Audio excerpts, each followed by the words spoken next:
ভাই একটু দাঁড়াবে দাদা।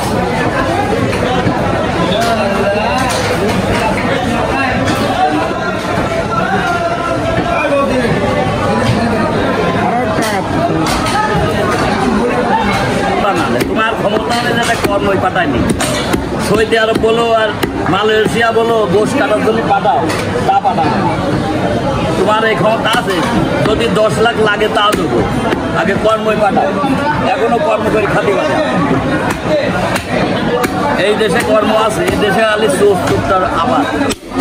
আমাদের দেশে 74টার আবাদ, মানে যে ধরো সিটারি করে খাতি হবে তার পয়সা আছে, আর যে সিটারি করতে হবে বাবা পয়সা নাই।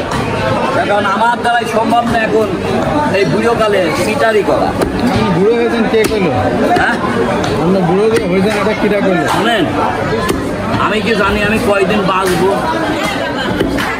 হ্যাঁ সুস্তাদ, আপনি কিন্তু জানেন যে আপনি কখন চলে যাবেন, কি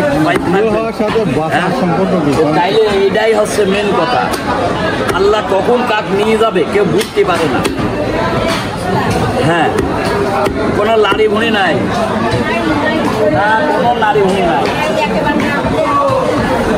দেখো কোনো লাড়ি আছে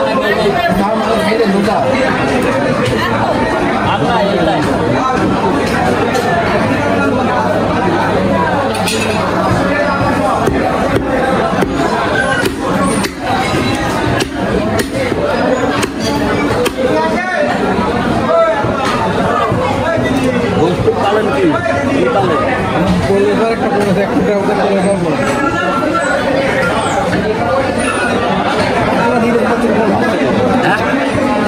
আমি কিন্তু কর্মী থাক কর্মী থাক কর্মী থাক আপনি দিয়ে না।